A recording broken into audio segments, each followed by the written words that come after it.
You're listening to Accounted For, the Canadian podcast that explores the intangibles of every career. I'm your host, Daniel Lee.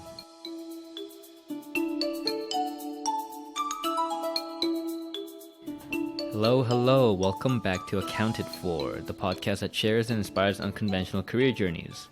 Please help the podcast grow by telling your best friends all about it, and also give us a great rating on iTunes and all your other listeners. Leave a nice review if this was really helpful for you as well. And that's about it. You know all what to do. Subscribe to the newsletter, all that fun stuff. Go on omdventures.com to look at all the fun stuff out there. Anyhow, today's conversation is a really exciting one. It's with Alex Norman. He is the co-founder of TechTO, or also known as TechToronto. He's also the head of Canada for AngelList and the partner for N49P.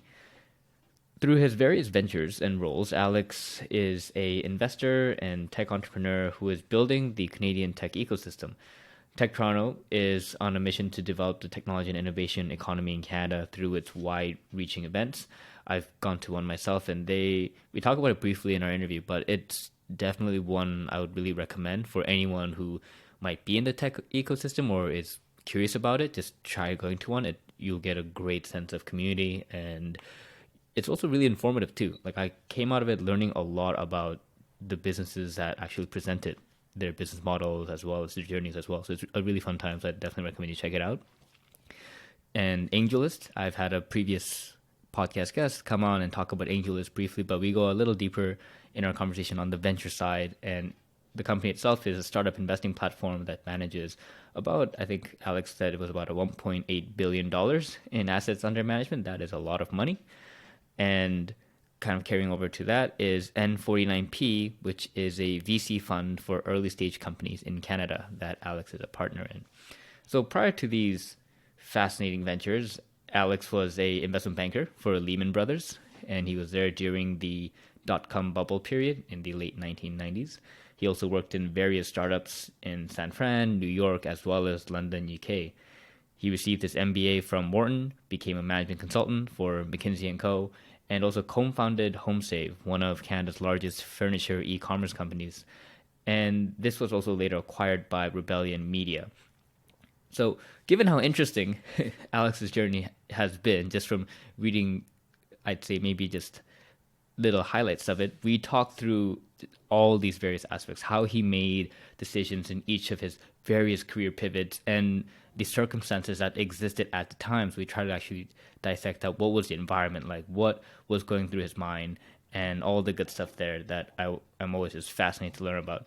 And we also cover what the early years of building communities is like, because AngelList, TechToronto, they're also giant communities, as well as what he did with Homesav, where it's an e-commerce community. And we talk about the mistakes he's learned, mistakes he's had, what he's learned from each of them, as well as his various unconventional beliefs that have helped him, I guess, motivate himself through this very fascinating and interesting career journey. This was a lot of fun. I came out of it really excited and pumped and hopeful for my own future in a very selfish note. And so I really hope you find a lot of value out of this as much as I have.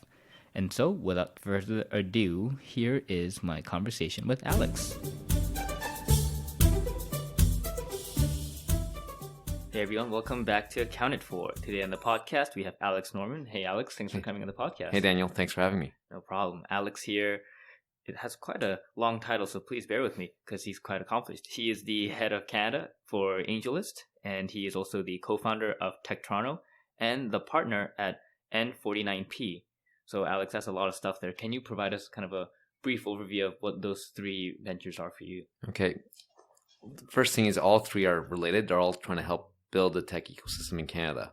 So briefly, AngelList is a San Francisco-based company that helps founders build their businesses. There's three parts to it. One helps founders recruit talent. Others help find customers. And then the third one's help find money for their companies.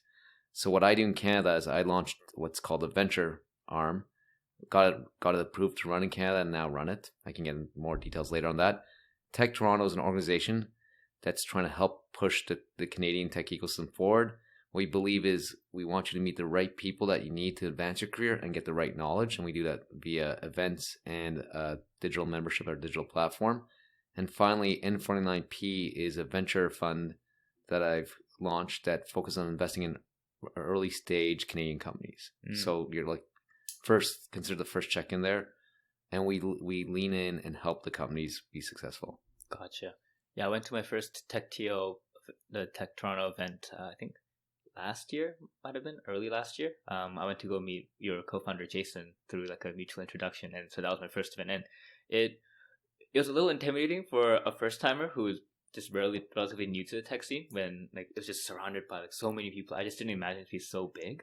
So it's interesting if you say it's intimidating, because one of the purposeful things we did is, if you look historically in this ecosystem, there was a lot of events in the past, and there's two things we wanted to avoid. One was a lot of them have people pitching themselves or pitching their companies when they get on stage. We wanted to focus on more sharing knowledge. And the second thing is we wanted to make it welcoming, because lots of these older events would have the same 50 to 75 people in the ecosystem. So if you came and you weren't one of those 50 or 75 people, you'd find it very intimidating. And we found our thesis and our belief is to grow this ecosystem, we have to be welcoming, and TechToronto should be that place you can come in and get to meet people and then make your transition from banking or retail to go work at a tech company, and it demystifies the industry. So I'm glad you came, and I'm glad you met Jason.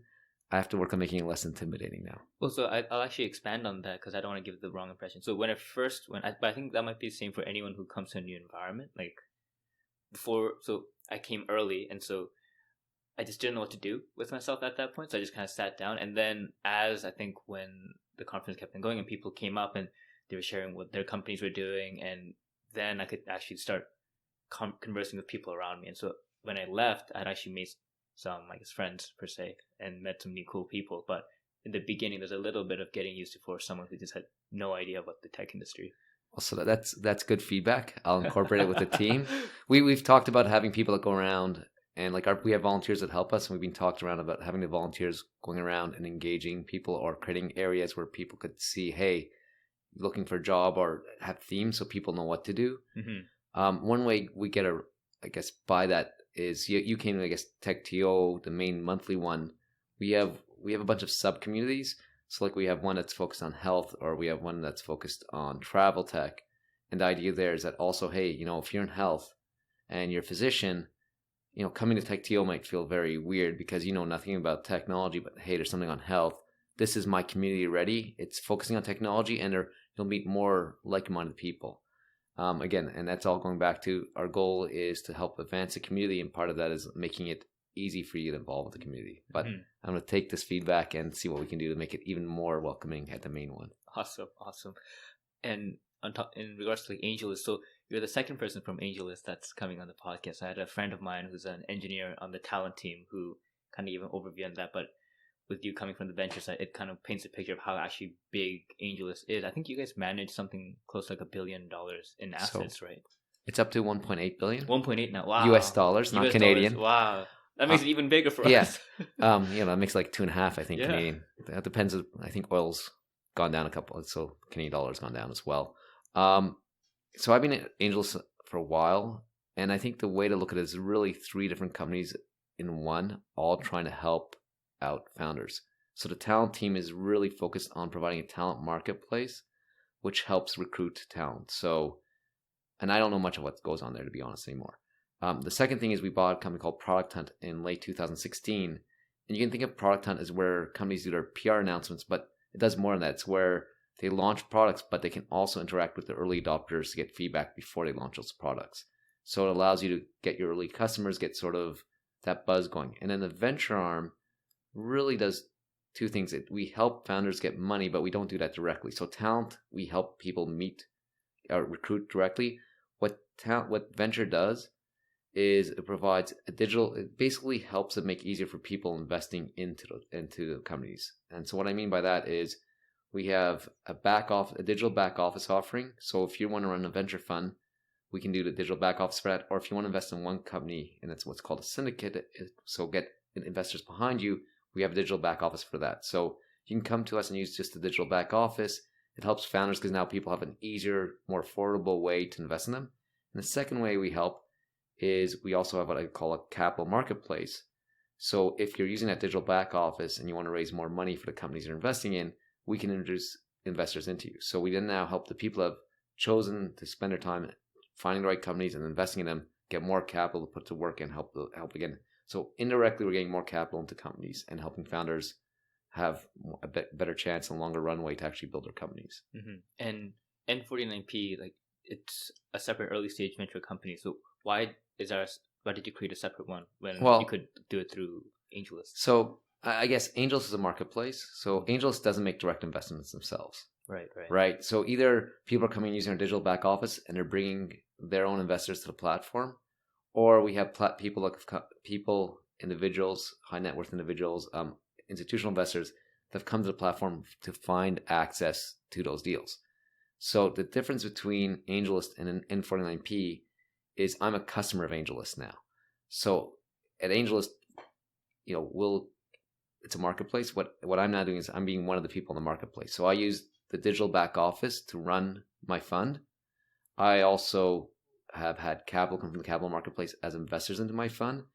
And the rationale is I was an angel investor before I started the AngelList, and running a fund allows me to go back companies that it basically allows me to get investors that trust my opinion and invest in companies I see fit.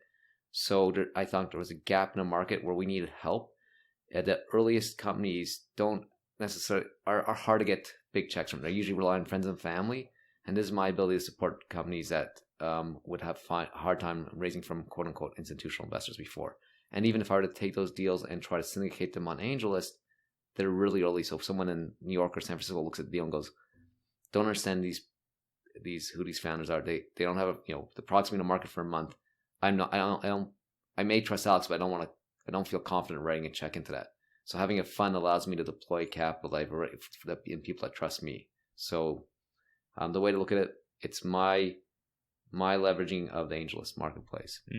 Gotcha. And throughout your career, you've worked in Toronto, but you've also worked in New York, San Fran, London. But right now, as you said, these three ventures are kind of focused on creating this tech ecosystem in Canada.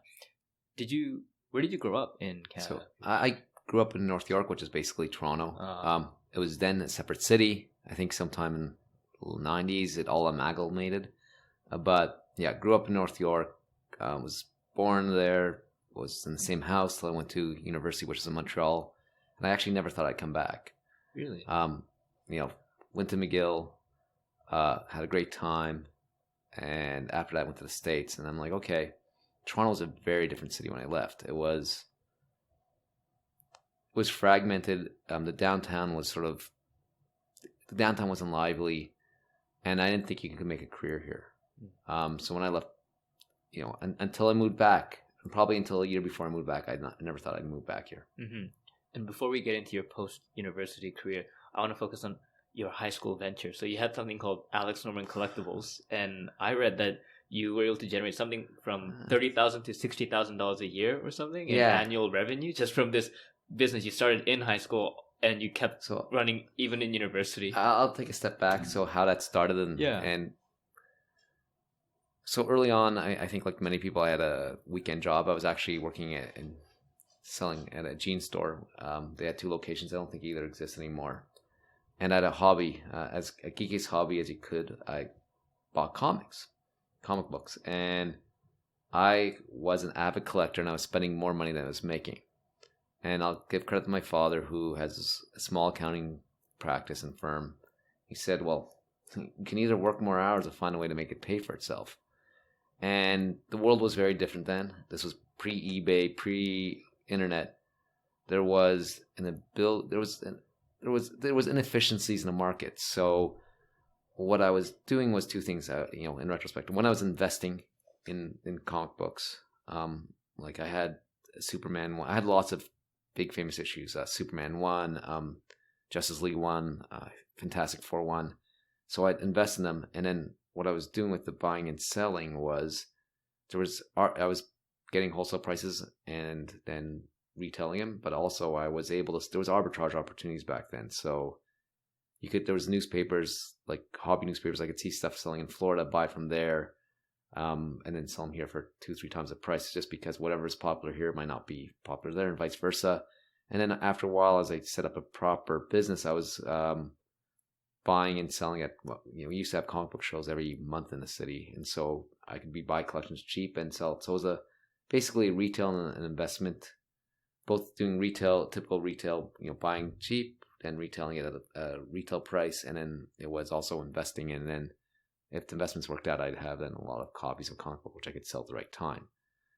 So I started that in high school, and where it really started getting profitable is in university. For various reasons, I decided I was not going to do this anymore, and I started also liquidating or selling my investments, and it paid for university. Wow.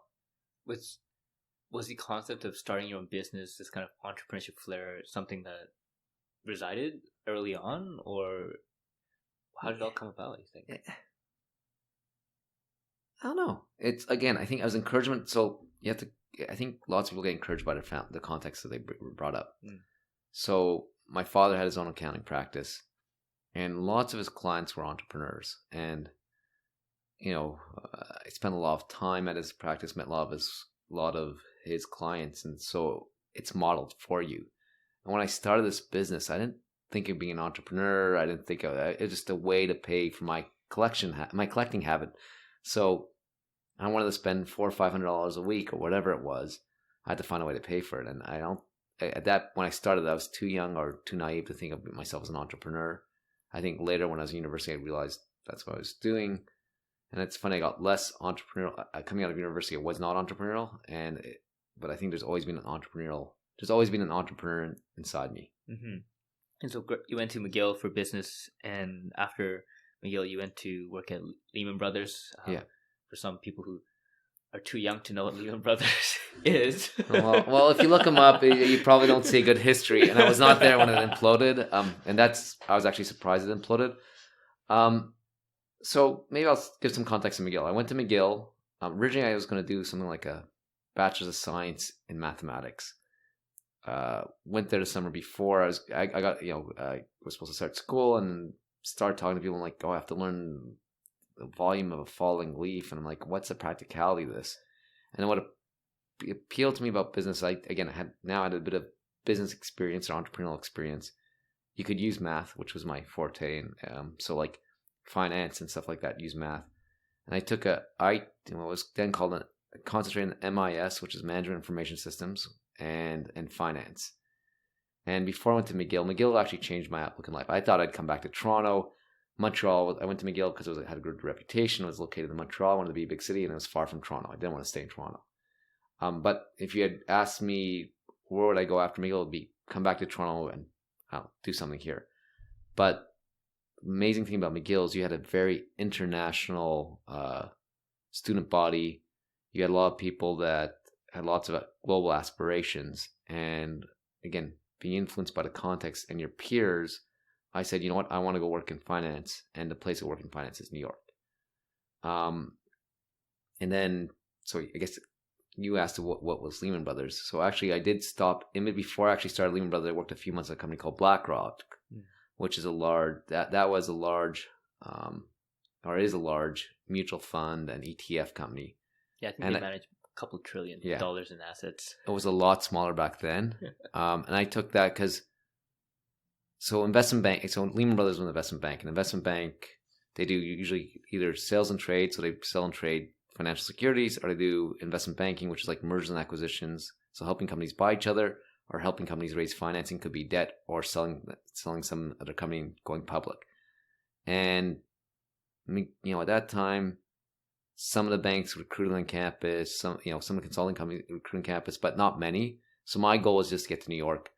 I got into BlackRock, and then a few months later, so Lehman Brothers actually don't think recruited on campus, but then a few months later, it was boom times. They needed more analysts, and so via connections, I got an interview there, and I joined it.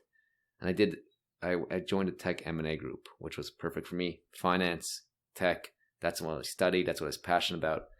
And as an analyst, your job is basically to run Excel models, to do comps, which is mean, hey, let's get comparables. If this company is worth this, what's the rationale? Let's find some metrics. Let's find and basically decks together. Decks are just fancy word for a bunch of Google slides, or I guess then PowerPoint slides that explain the rationale and what will happen. Again, there's a lot of research behind everything, but Tech M&A, what our responsibility was to either help sellers or sellers get the best price for a company, or buyers to get the acquired company as cheap as possible and get transactions to happen. And Lehman Brothers was one of the 5 or 6 biggest investment banks in New York. The tech practice was probably the 3rd or 4th best. But like the type of deals you would look at, would be a company called AOL, which I don't know if anyone knows anymore, buying a company called Movie Phone. So, or actually, a company called Laurel. Most of these companies don't exist anymore. Or one of the deals I worked on was EMC, which was a big storage company. It was a hot company in the storage tech at that time, by a company called Data General. So, and as an analyst, you're the lowest of the low, and you do whatever has to get done. So lots of the modeling. So is this company worth $42 or $45? What type of financing can you get? When they used to do what called prospectus to explain the deals. You'd have to read them all, make sure everything's right. Lots of copy checking, proofing. And then Lehman Brothers, I think at that time, was probably a several billion-dollar company. And their job, they basically had all traditional investment banking rules. Mm-hmm. And it's funny because I was on the other side. I was the auditor that read all through all the prospectuses, and it's quite an experience going through all the legal documents and all the legal wording, and it's fun. I feel, I don't know about auditors, but the one person that made you feel good when you were there at 2 a.m. was the lawyers. Because here I was like a 21-year-old kid, and I could phone a legal firm and say, hey, I need some changes, and you get the partner, and I'm like, this is not right. And then talking about like other boring stuff, like the most glamorous thing they sold you on is you get to do this, what's called a roadshow. If you're, to either convince people that to buy equity or debt, or even just that the merger's right. And because it just remind me of that when you talked about going through the documents and the roadshow, you'd go to, like I remember I did when we went to 15 cities in 3 days. We had a private plane, which was the clients, and you'd go to the plane, you'd fly, go to a car, go to meetings with a bunch of investors, leave that meeting, they'd say, okay, we need to change these slides. Alex figured slides. It was okay if it was a digital presentation, but we actually had some meetings, we actually had physical projections still. So I'd have to find a way to change it, get my changes to New York, somehow get a slide back to the next city where we're landing. So it seemed like a lot of glamour from outside, but it was a lot of work and a lot of menial tasks. Mm-hmm. Yeah, when I was an investor, I got to be on the other side of that and talk about being the 21-year-old who gets to get the partner of a law firm on the phone. Like when I was probably about 25, when I was an investor, I had the VP of Barclays come up to me and give me her business card and say, anything you need, let me know. And then I think, wow, I tried to get an internship from you guys like 4 years ago. Did you tell her that? No, but like that was going through my mind. I was thinking, wow, the tables have turned. But well, you're the one that's helping her make her living. Yeah, right. It's like this. The thing about investment banking is, or it's a service job, and you eat what you kill. So they want to make sure they keep the clients happy. Exactly. And you were in investment banking, like you said, there was kind of a boom period because this was the late 90s with the tech boom and tech craze. And I think in one past interview you talked about how you didn't necessarily agree with the valuations. Even in your early years, you could tell that this probably doesn't make sense. But can you kind of paint a picture of how egregious it got from what you saw? I don't know if the word was egregious. So like, remember, I'm a young guy still. Maybe I'm still a young guy right now, but like I was younger then. You look young. I came out of studying finance, and you textbook definition of finance is very simple. There's a few ways, and even when you get trained in investment banking, they spend a month training you. It's like a few different methodologies of proving a valuation company. The one is called discounted cash flow, which says, okay, what cash does this company generate every year, and what's it projected to generate, and let's use some discount to get it's worth this amount. Let's say $1 billion. Second thing is, what's the comps? And so what a comparable says, okay, it's like most people do this with houses. Let's find comparable houses, and then let's look at the square footage or where it is, and you find 3 or 4 metrics to say, okay, based on what those are selling, this is one should be selling. Then there's a couple other things. There's also like transaction comparables. Okay, so is there a premium or discount because it's transacted? So you get trained this way. And when you started looking at what was going on in tech that time, the comparables we're using, so the discount cash flows did not work unless you had these crazy assumptions. It's like they'd look, oh, this company's going to grow 100% every year in the bottom line, and it's not going to need any more cash.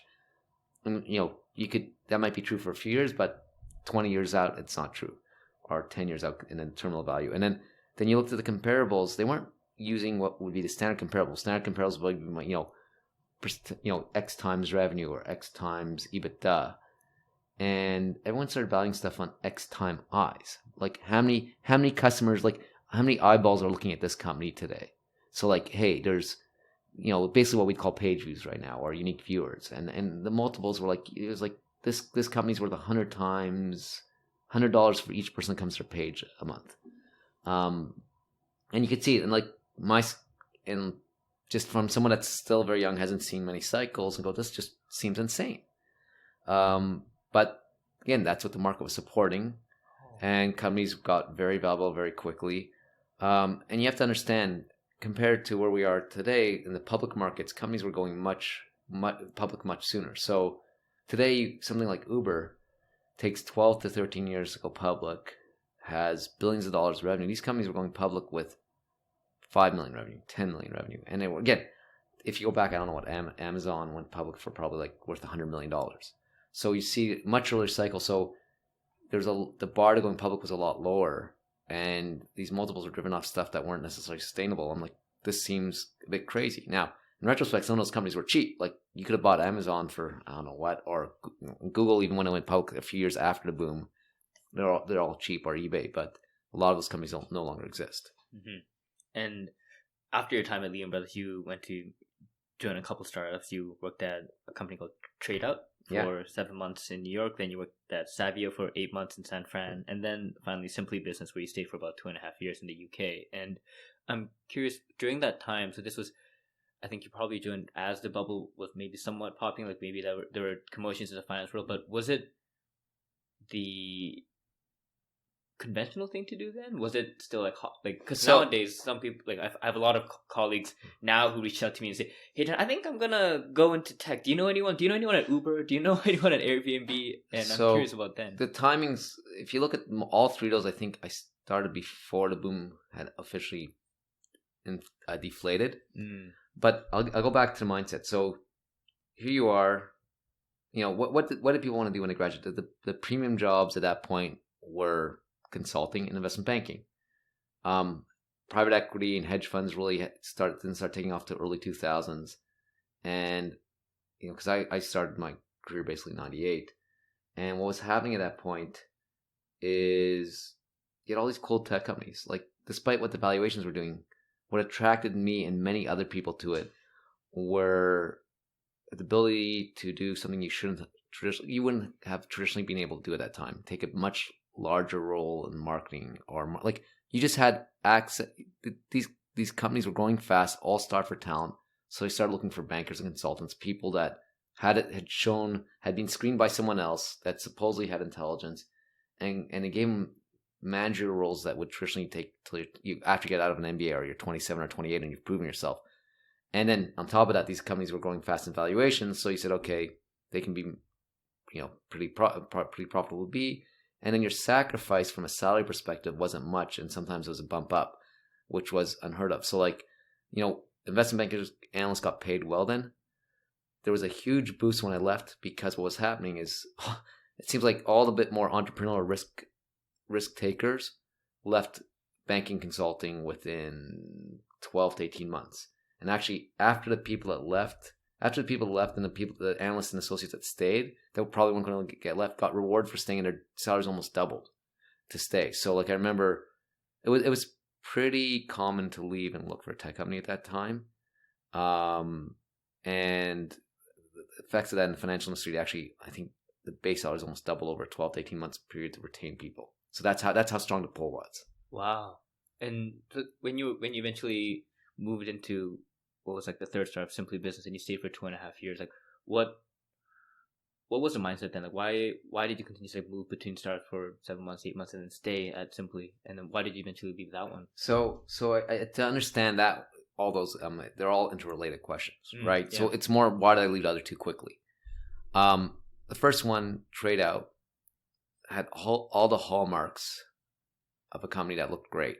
I can't remember who the investors were, but I think it was like Morgan Stanley, Kleiner. It was like, when you look at who they're raising capital from, it was like, here is a bunch of blue chip investors that know what they're doing.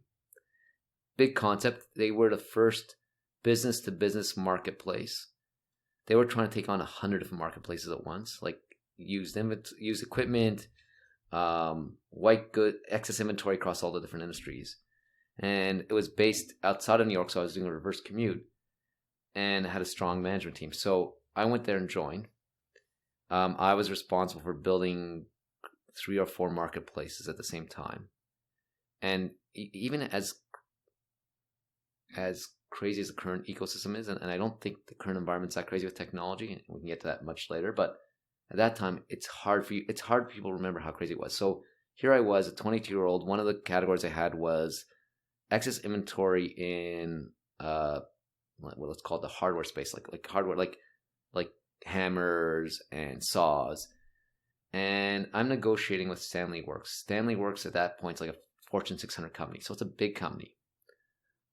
I was able to get the terms I wanted in the deal because I was promising to give Stanley Works warrants for every X dollars of inventory they put through us, and they wanted to announce it at quarterly earnings. So I was able to negotiate hard against them.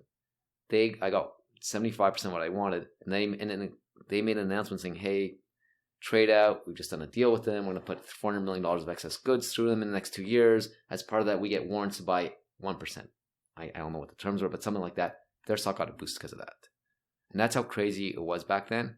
So here I've got pretty cool responsibility. Company, it's backed by all these people. It's growing fast. But what quickly became apparent to me is deals like I was doing with Stanley Works. I go to implement them. And at that time, they go, yeah, we have 400 million of excess inventory. We have no clue where they are. We have no clue, so I'm like, how are we going to actually implement these deals? And then the few deals I saw getting implemented on the platform were basically brokered offline and not using our technologies. So they so I'm like, okay, there's something going here. There's an idea that resonates, but it's the wrong timing. The second thing I saw happening is we raised a ton of money, but then for every one of our verticals, you had another company raising almost the same much. So like we were doing excess clothing, like stuff that would usually be at blowout discount shop, like the Calvin Klein discount. There'd be a company raise 100 million just for that. So we had competitors in almost every vertical, super well financed. And I found it interesting. One of the investors was eBay. At that time, they did not do business to business. Megabit Women was on our board. I found like within 2 to 3 months of a board meeting, some stuff would just automatically be announced on eBay. So when I looked at what was going on, I'm like, this is interesting, but I don't really buy into it. And at that time, I had a couple friends that moved to San Francisco. I had my roommate actually went to work for a company. I can't remember if I have it down there as you had iCountdown or Savio because it changed its name. And they interviewed me and they gave me an opportunity to go move out to San Francisco. So I said, okay, here's an opportunity to go be in the heart of where everything's happening and hopefully work with a company that's working. So trade out looked really good and interesting. It gave me a lot of experience in how to start building a marketplace, but just due to competitive nature and also where I think where our marketplace was, it just wouldn't be able to implement. It was the wrong time. Now Savio was another marketplace company, and what the concept there, which attracted me, is you had a founder who left a VC to run this company and start this company, and they were trying to move. They were a travel company, and what we were doing is we were selling airline tickets or cruise line tickets or hotels, and what we do, we get again excess inventory here. We get limited inventory. We have full disclosure on what's available. Hey, we have on February 25th, there's a flight from Toronto to San Francisco on Air Canada. We have 6 tickets. It's at 4 p.m. It's starting at $700, and it'll keep on falling in price till you buy it. And it was an interesting model because the idea is we share some of the revenue with so we got a cost basis of, let's say that ticket was 700, we get a cost base of 300, and any incremental value we got above 300, we'd share with the supplier. And also we'd give them information on elasticity. So, hey, you hit this hits 450 and it was sold right away.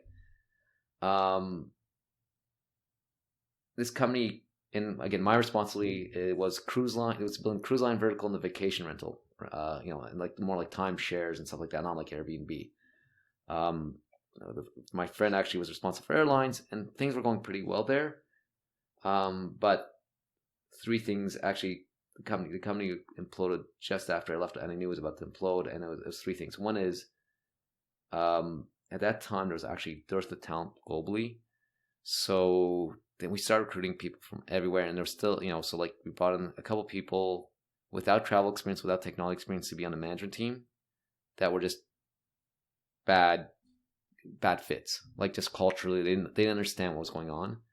And they wanted to go renegotiate a bunch of supply contracts just because we went live. The site's live. We should now go renegotiate, which created lots of ill with the supply we built up. Second of all, that by itself wouldn't be an issue, but unfortunately the founder got diagnosed with brain cancer and had to take a step back. She's still, last time I talked to her, it was a couple of years ago, but she was still alive. She recovered.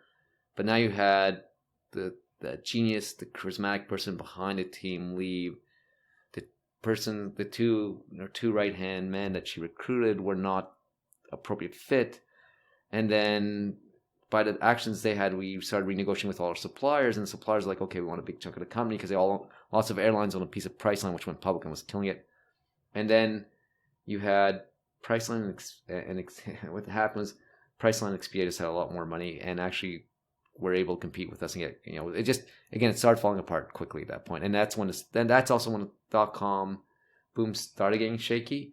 So what happened was just after, and at that time also, Simply Business, the founder there was someone I worked out with, Lehman, had reached out to me saying, hey, I'm just trying to staff this up. I need some people on the business side. So I went over and I had one of the CFO basically said, we're probably going to return the money to investors because if Karen can't run the company, they're feeling that's what's the most prudent thing to do. So I went over a weekend and met with Simply Business, met the team, trusted the founders. And there was 4 founders. I knew one personally. The other 3 seemed very smart, and he vouched for them. And didn't love somewhat their business models, but I had enough experience to know what would work and what wouldn't. I said, this is not going to work, and this will work. And I said, this is a good way to get a job outside of North America. See what the rest of the world's like, given it's London, so it's not that different than North America. And basically accepted a job. And I think before I went there for a weekend, I think I accepted a job on Tuesday from him, and I was going to resign on Tuesday. And one of my colleagues said, wait till tomorrow. The next morning they said, okay, we're giving everyone like a severance package. So, and then on Friday I said, oh, I found a job. They're like, oh, that's really quick. But again, so why those 2 companies didn't work out? One was just clear was not that they were advanced of where it was going to be. The other one, travel, was actually working online, and lots of like cruises were just coming on. So it was actually the right company at the right time. But it imploded just because they couldn't have the management team, and it just really from bad health luck, right? And then Simply Business, I stayed at because we made it work.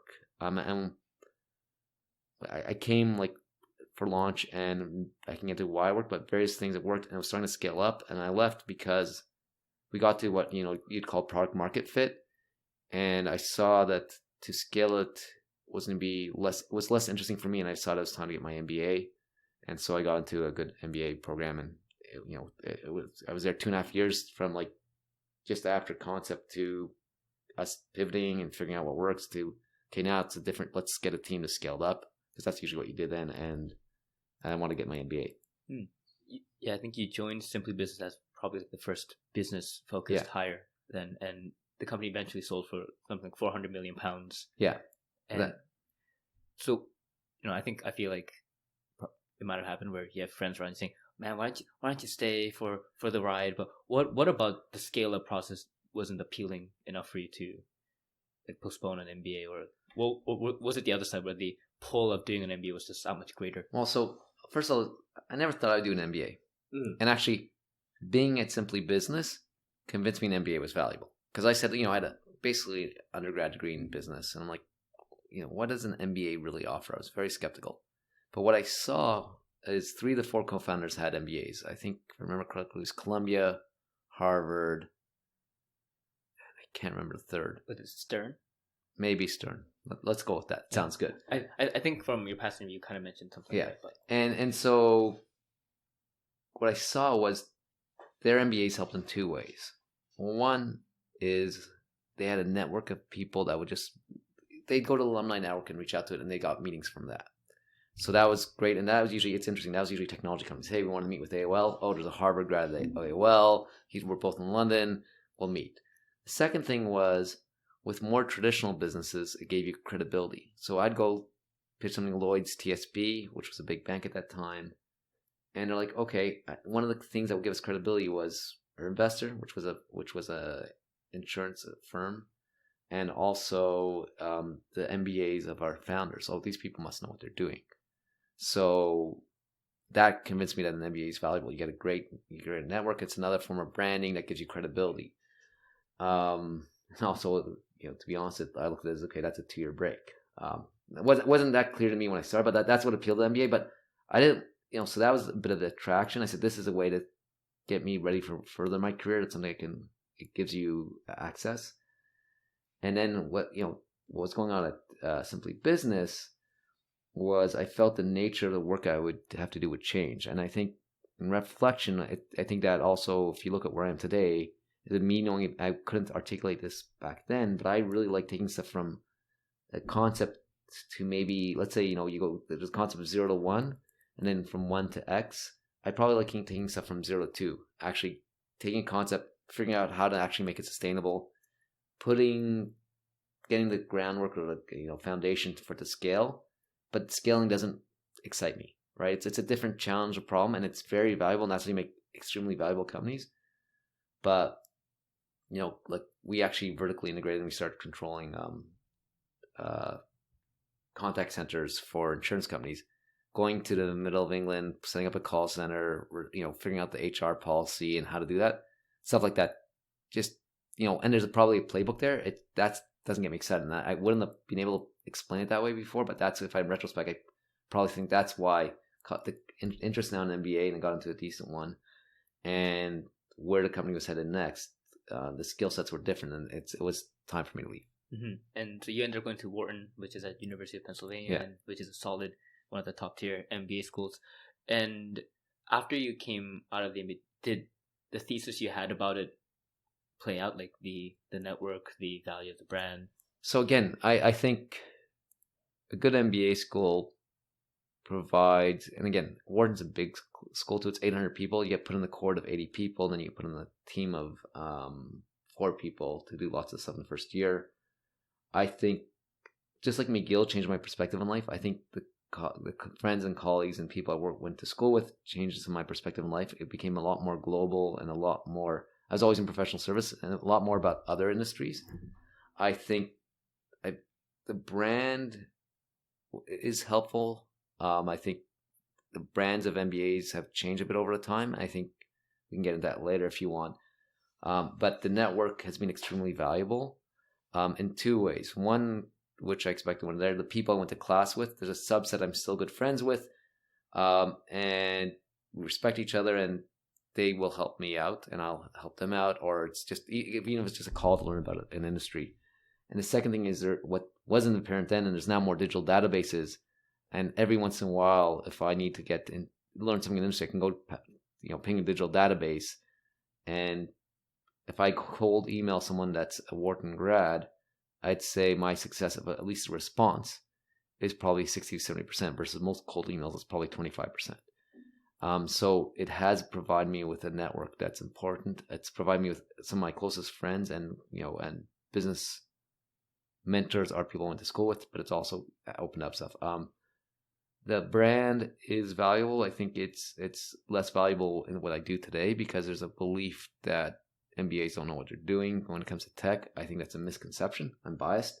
I also think that's because there's some big tech companies that now provide branding themselves. Like if you were in Google in 2003 till 2010, that almost was like going to an MBA school. You got the brand because everyone wants to know someone from Google. It was small enough that you have a bunch of colleagues, and then also if you're going to reach out to a Google alumnus they'll probably respond.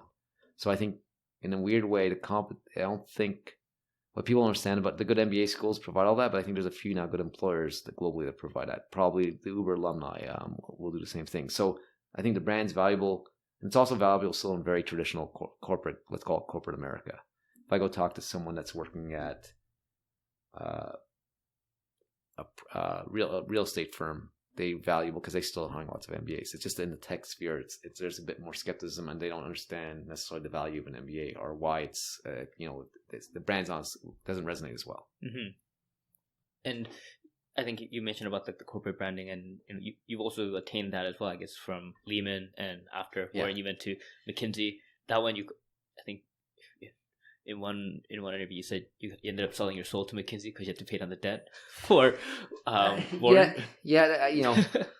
God, I'm gonna get McKinsey's gonna love that. I'll probably get an email from someone there for that comment if someone listens to this. Look, McKinsey was interesting. I went to McKinsey in the summer between my classes. I wanted to be back in London for more personal reasons. My then girlfriend, who's now my wife, was in London, so I said I want to spend a summer in London working there. And really, our options were investment banking and consulting. And investment bankers were all trying to recruit me because they saw investment banking in your background. They're all saying, everything's changed. I'm like, I don't believe you guys. Nothing's changed. I'm not going to spend a summer in investment banking. I went to McKinsey for a summer, had a really good project, and it was interesting. And the value proposition McKinsey sells you is, hey, if you don't know what you're going to do, come here and you can learn and explore lots of different industries. And so I got an offer after summer from McKinsey, and it's a soft exploding offer, which puts pressure. And I think how I sold my soul was I didn't give myself enough time to explore other options, because the most stuff that were most probably appealing to me aren't necessarily recruiting on campus, don't actually go with a cycle for business school. But look, I had a great firm, a great summer and an interesting role, and would get me back to London. That paid well and could help me pay off the debt from school. So it was what I took, and then it was a bit of probably cognitive dissonance, because going back to what I like, how I describe I like building stuff, and consulting is you're giving a lot of people advice and walking away. And then what's similarity between all professional service firms is you want to do what's best for the client, but that's limited by also keeping the client happy to a certain extent.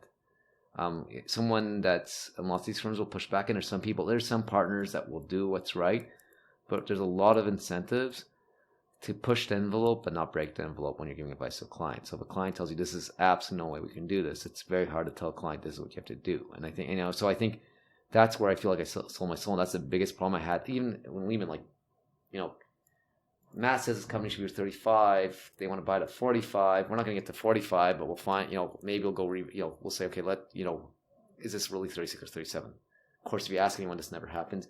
Likewise, when consulting, there's some projects, I'm like, okay, I think we're getting the wrong steer from the client. We're trying to synthesize it, get buy-in, and we're not getting buy-in. So let's, don't go by what the client's saying, but let's figure out something that's more close. And that's I'm too direct and too I'm not happy with that. And maybe I don't compromise, and maybe I'm too independent thinker and too stubborn. So that's where selling the soul, soul comes from, that term, and also just missing building stuff. So, and I'm also not good at politics, which in every professional service firm's politics become important as you go up. Yeah, it's part of the trade of the professional service world. And I think when I think about my consulting days, there's definitely those kind of projects where you work 3 months at creating this giant binder of analysis. There's literally a huge binder, 6-inch thick. We sold it for some kind of a $3 million binder. No idea what happened. 3 months? That sounds about right. Yeah. $1 million a month. Yeah. No idea what happened to the binder. Or I'll spend 2 months building this amazing model valuing renewable energy plants, and then I tell them we can't get any value out of it. It's not positive ROI. And then they say, no, but it has to make 15% IRR. So are you sure about the variables, Dan? And I guess I'm not sure about the variables. And there's that pressure all the time. and there are people that push back against that. And look, I spent a lot longer than I thought I would. I think my friends at Wharton had a bet on how long I'd last, and I lasted. And I think they had a pool, and no one got that money because I lasted a lot longer. And there's two reasons: one, it facilitated my move back home, which I never thought I'd do, and two, there was interesting projects, and there was clients I really want. There was like one client I ended up working for like a year and a half, and so did not at that year and a half I could not leave that client because I think I owed it to them. I really appreciated the career, and but there's a lot of things that were not right, and by the time I knew I was going to leave, I had to, otherwise I'd go. There was a big psychological damage if I stayed longer. Right. Yeah, you stayed at McKinsey for just shy of 4.5 years, I think. Yeah, 4.5, 5 years. 5 years, yeah. And facilitating the move back to Toronto, that started you starting Homesav, and then a bunch of other ventures after that. And that's all. Sorry, let's interrupt. One other good thing that and I think when I decided we want to move back to Toronto, McKinsey actually was a good way to facilitate. I grew up here and I was gone now, and I came back. I had no clue about the Canadian market, so it's interesting because like a lot of what I did in my life helps me here, but really doesn't help me. Like there's not many Wharton grads here. Half the people in Canada think McKinsey's McKinsey, the financial firm, and I hadn't like the people I went to high school, the people that I knew, and most of them are professional services, like I'm like doctors, lawyers, accountants, and so McKinsey allowed me to do a soft landing back here to understand the actual business ecosystem here. So there was a lot of benefits to that. Sorry, just yeah. No, that also like paints like a clearer picture of the transition period as well. And so I think there's a lot of quotes where you're commonly quoted for constantly talking about optimizing for intellectual curiosity, and you're constantly trying to follow your curiosity instead of fame or money. Yeah. And I'm curious to know, what kind of curiosity were you following with each of the kind of ventures that happened after McKinsey? Okay, so I think those are a few different questions. I think this is also comes to maturity of who I am and what I realize about myself. So you go back to the guy that was at Lehman Brothers. I think how I was measuring my success was by the amount of money and capital, and if I was doing entrepreneurial activities, it'd be to make a lot of money. Now, don't get me wrong, I want to make a lot of money, but that's not the only thing I'm optimizing for now. And what I was going to do from McKinsey to Homesav, there was actually a bit of a journey there, trying to figure out what's next. Again. And so there's two things that I started doing at once before I came to Homesav. I was trying to understand, while McKinsey gave me a good understanding of the corporate world here, I didn't understand the tech world. Like one thing is I was like, okay, I really miss helping build companies. So at that point, and the tech ecosystem here was tiny at that point. I networked and met a lot of people who are tech leaders now. And basically I meet like the founders, and these ones were a bit well financed, relatively speaking then. And so, like, I remember meeting Dan DeBow and the team at WorkBrain. I remember meeting Stuart McDonald. I met Mike McDermott. All these people had started companies that some exist now, some don't, but they're all well established. And I met like probably 20 founders that mattered back then. And originally my idea was like, hey, I'm a business guy, I can come add value to. And that market was so skeptical, like, oh, you're McKinsey, we're probably gonna have to pay you way more than we want to pay you. B, lots of companies are like, well, why do you need a business guy? Like, this is all about build the best product. And so I got to know the ecosystem here. I saw it, and so I'm like, okay, if I'm going to work in tech, I probably have to start something. The other thing I started looking at, I go, okay, again, maybe I don't want to take something from 0 to 1. Maybe I want to buy a company. So I spent, and Jason, my co-founder of TechToronto, will tell you how I spent half my time when I decided to leave, and he was going to leave, Yoma Garden leave. I'm going and meeting companies to look at buying.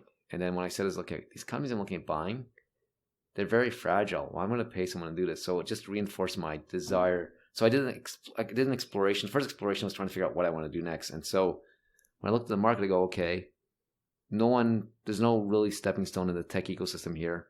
Doesn't make sense to buy anything. Like I probably looked at 100 companies, and I was looking at those companies with my co-founders at Homesav. And then we started talking about problems we had, and then Homesav was more something that's scratch our own itch.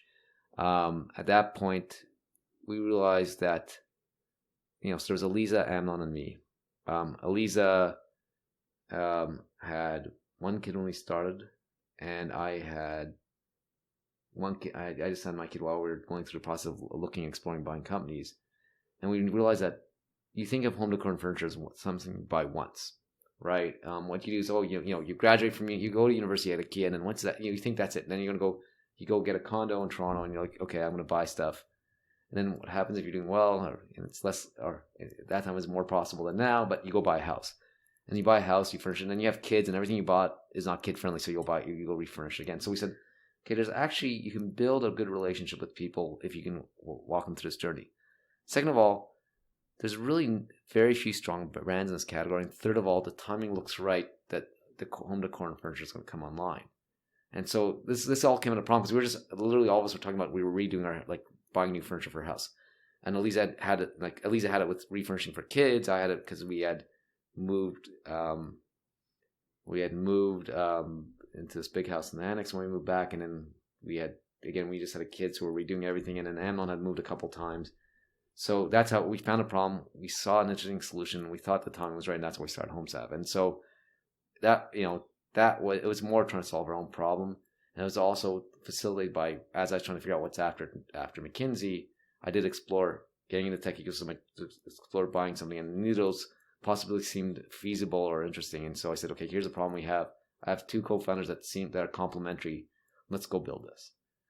And so that was Homesav. And then what was your rest of your question? Sorry. Just the idea on it's kind of a catch-all question where I want to see how the kind of arc of all these transitions were related to, like, your Homesav curiosity. And so Homesav, just high level there, we can double click on that later if you want. So eventually we sold Homesav.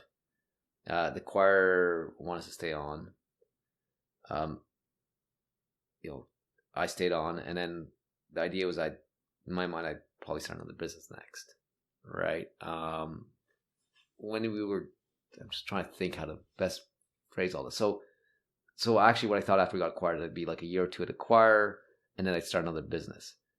It ended up being about 9 months, a year to acquire because they had changed their strategy. They were going to roll up a bunch of e-commerce businesses, and they decided not to do that after.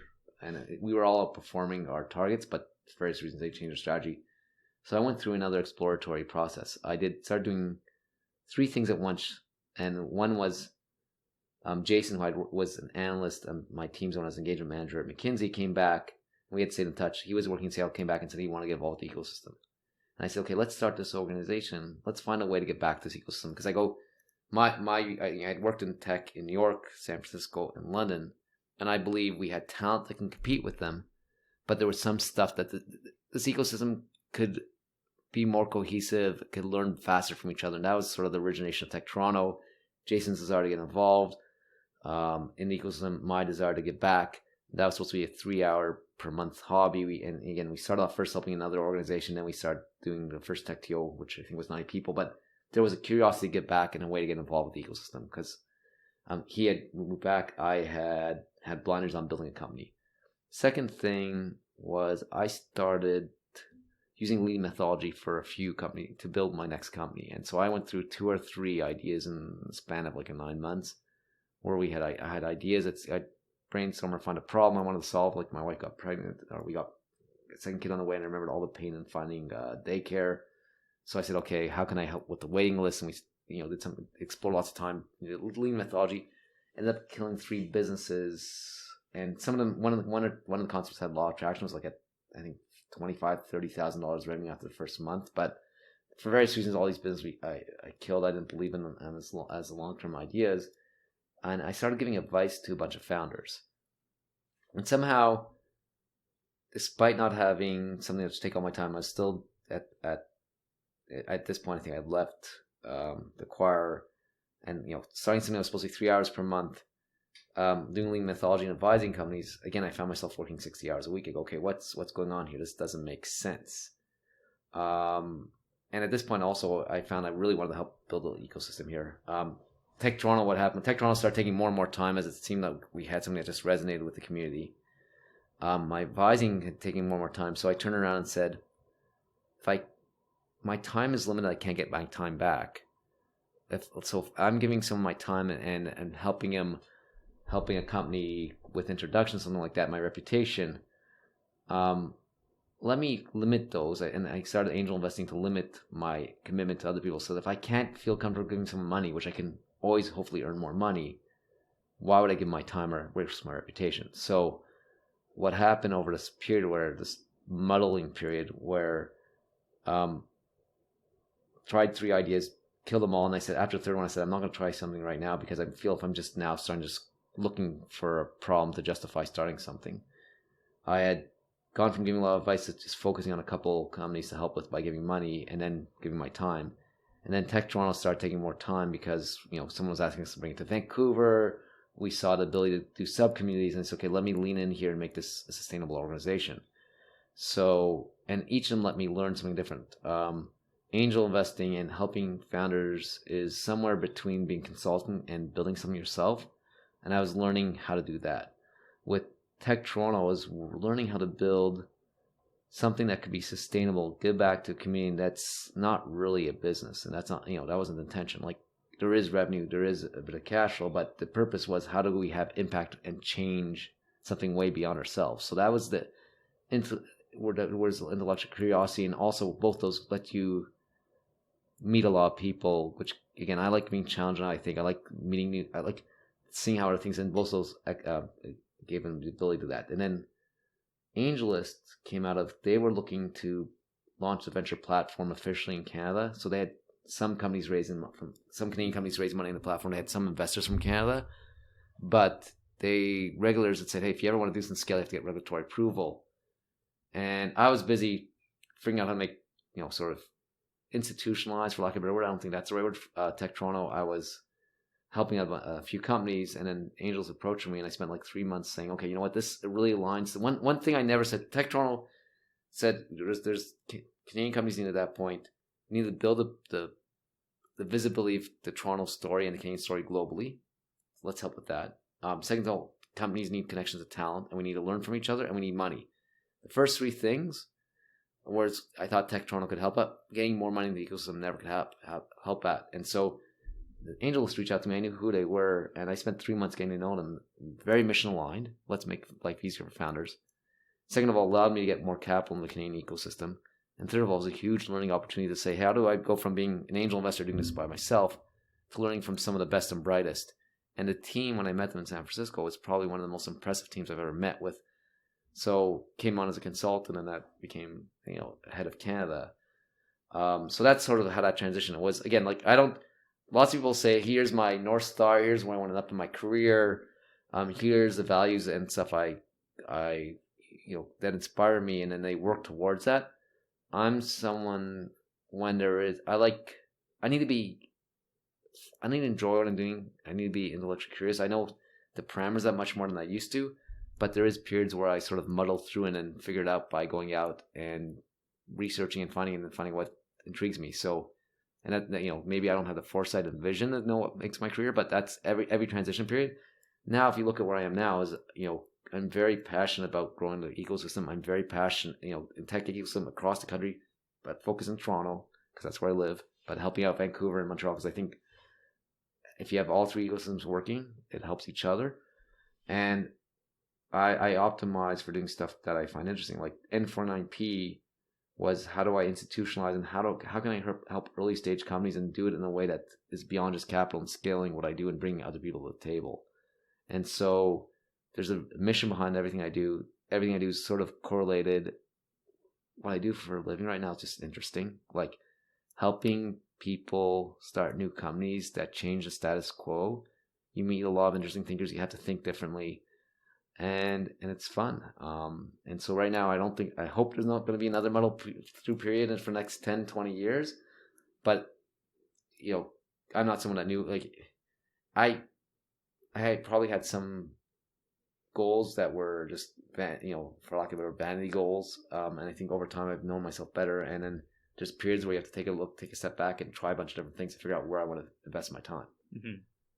Yeah. And I think those kinds of muddle periods where it's, from my experience, sometimes like when I look back on it, it's not long, but when you're in it, it can feel extremely long. And I think you might resonate with this too, where I think I'm also the kind of person where I learn best by experience. Although I'll read like I'll listen to Naval Ravikant's podcast like nonstop, and he has all these lessons where I'll read all the books like you see here, and it still doesn't seem to like really hone in as like a learning until I actually do it and I make a mistake and I go, oh shit, yeah, right, I read about this in this book or this person said it, but now I think I get it. And then there's the frustration there from even like, and I experienced that a lot even like during the modeling periods. And I'm curious for like what your like, it's kind of an open-ended question. How do you deal with it? How do you, what your experience is like? Let me unpack that question. First is the muddle period. How do you stay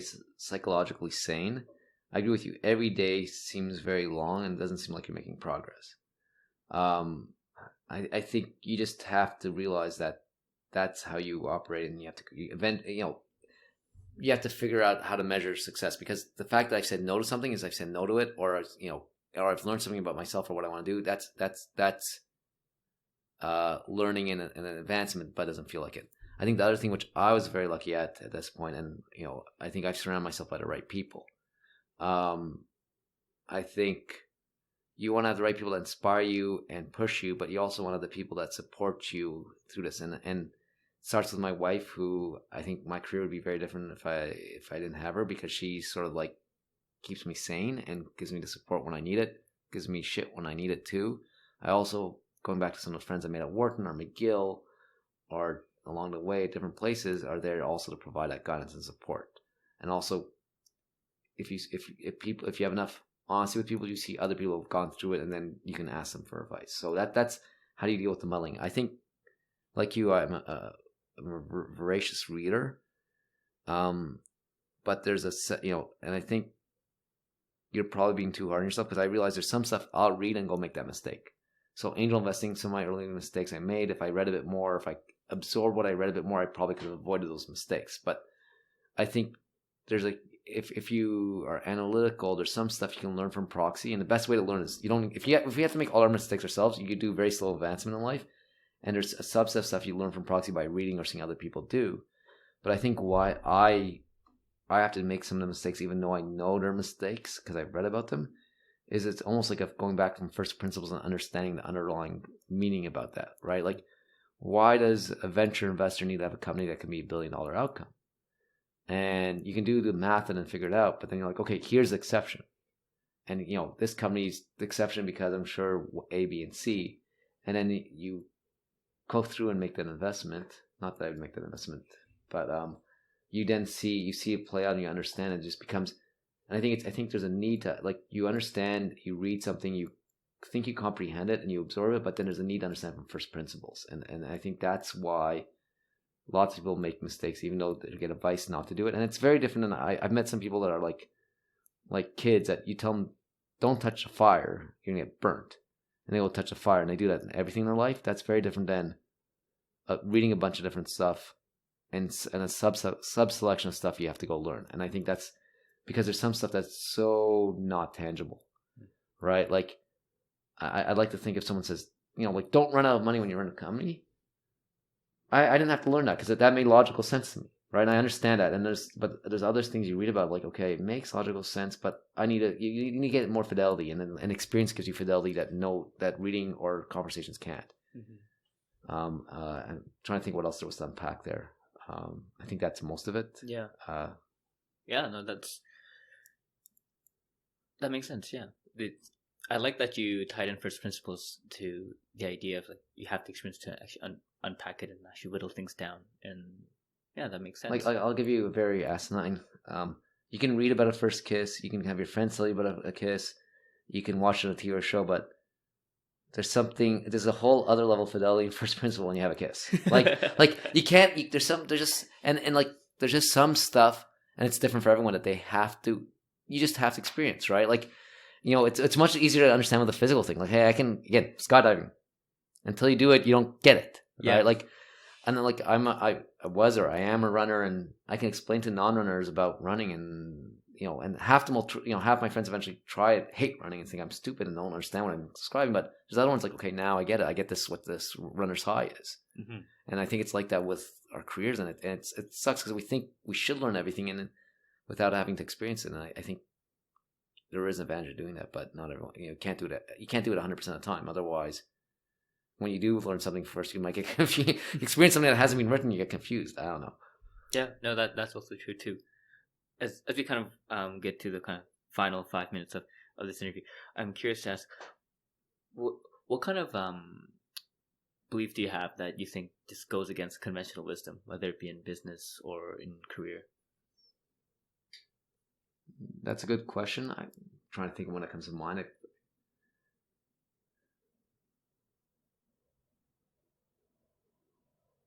I don't know. Lots of stuff I think that used to be controversial or not accepted, I feel are more accepted now. Like, I do believe taking care of everyone and that everyone has to make money. I think optimizing for yourself is a shitty way to build a business or go through life. But the flip side is, I think a lot, if you want to build multi-billion-dollar company, lots of those people are not nice people to work with. And I think there has to be, they're willing to sacrifice everything else to build those companies. And I think that's one of the, so I think you have to think, like, my personal value belief is take care of people, treat, like, if I hire someone, if when they leave, they're going to be in a better position. And that's because I've given them the ability to be in a better position. And I try to take care of everyone. And sometimes I worry too much about making sure everyone's taken care of. And I think, and the flip side is, I do believe, though, to build outsized returns, and there's people that make extreme sacrifices, and a lot of that sacrifice is treating people well. I think it's very hard to build something $5 billion without with being a great person, like, however you define a great person. Like I think I have that most respect for what Elon Musk has built, but I know many people who worked with him, and they wouldn't be. He's taking care of himself first, right? And you also mentioned how the way your career has progressed, you didn't have this kind of far off vision. So that's what I'm going to go for. And I'm curious, and if you were to reflect back on, let's say, like the early version of Alex, let's say the 21, 22-year-old who's in Lehman Brothers working through on his pitch decks, and if that Alex were to look at what you're doing right now and where you're at, what do you think that Alex's emotional reaction would be? One way disappointed that I'm not more rich. Like, I'm fine, but like if I looked at 21, 22-year-old, I'd probably said, oh, I need to be at the 30 and the 30. And that's before there was like 60,000 different versions of the 30 and the 30. Like, it's like, that was like by net worth. That's my goal. That's my measurement of success.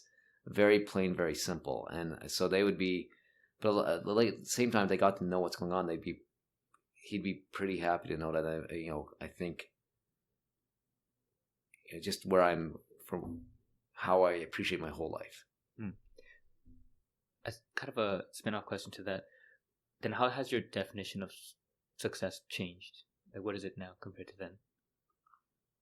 I think it's a very inward. It's being satisfied with where you are.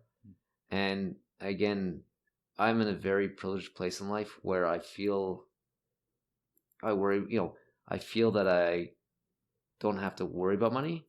Look, I worry about money, but like, I feel like there's always a way to make money, so that lets me think differently. But I think success is being satisfied with what you're doing, wanting to do more, but knowing that it's choosing your own adventure, and is enjoying life, but it's a hard question to answer. It's being comfortable in your own shoes and doing what you're doing for a purpose, and enjoy, and being able to do that and enjoy life the way you want to enjoy it. And everyone's going to be different, right? So don't get me wrong. Like, there's days where I'm like, what the hell am I doing, and why am I doing this? And I'm a failure. But I think more days than not, I'm pretty satisfied and I'm excited to go to work. I'm excited to do what I'm building on. It lets me provide for my life. I'm in a healthy shape. I was not healthy as a 20. Like, I probably weigh 40 pounds less than I did at 24 right now. And that was not muscle I lost. And I have a good family life, and that's what's important for me. Some people don't want to, some people don't want kids. Some people, like, it's just finding what makes you happy, finding what satisfies you across multiple different, from intellectually, career-wise, family-wise, spiritually-wise, and going after that and achieving that, and then keep on pushing yourself. Like again, like, I'm not a very spiritual person, but I don't. If someone loves spirituality, they should pursue that. So I think it's just success is being comfortable in your own shoes. Mm-hmm. Yeah, like being, I guess, Yeah. internal was scorecard oriented. Yeah, that was a bit of a ramble at the end there. Sorry. No worries. And the final question is: if you could give your 22-year-old self advice, what advice would you have liked to give it?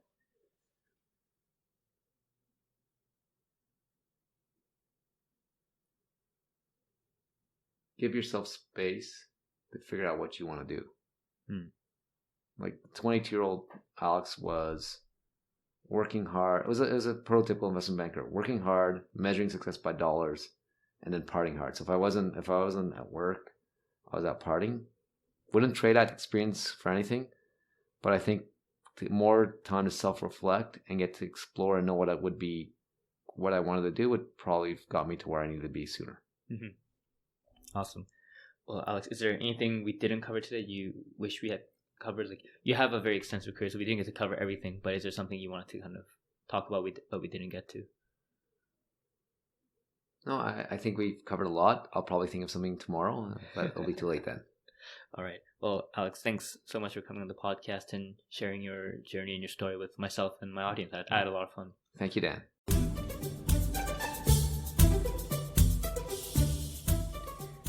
All right. Thank you for listening to the podcast. I hope the story was inspiring to you. Hopefully it also helped you expand your perspectives. Hopefully it also made you question the default path that you might have been going on, or the default beliefs you might have had.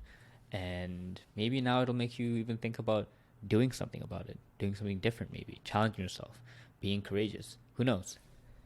But regardless, I'm really happy that you took some time out of your day to listen to this fantastic story with my guest. And if you would like to somehow, in some way, contribute and help support the podcast, and maybe even just be part of the community that I'm trying to build with the greater OMD Ventures platform, really think about being a stakeholder in the platform. And the quick way to do that is to go to my website, oldmandan.com, and go to the stakeholders page. I believe it's oldmandan.com/stakeholder. And the link is also down below. And that's how you can figure out how you can subscribe, follow to get more updates on the free content, but at the same time also donate by actually just buying me a coffee. That's just how I put it. And you can buy me a coffee a month, coffee a week, or coffee every day of the year. And think about it as the way that, if you wanted to chat with me, you might just bring me out for coffee and buy me a coffee. Or if you wanted to bring one of my guests out to chat, you might buy them a coffee. So just think of it as I'm the service that's doing that for you, so you can just pay me in coffees. Don't worry, everything will still be free. It would just really help if you would like to show your support this way, so that I can use the coffee money to buy myself actual coffees, and also to buy my guests actual coffees, and use the leftover money to actually grow the platform, as well as even keep it operationally alive as well, because all this isn't really free, and it does take a lot of time to build it as well as operate it and hopefully grow it further. So your support would be amazing if you would like to contribute. And so just check out the website, go to the stakeholders page, and read the different kind of benefits you might even get as a stakeholder. All right, thank you.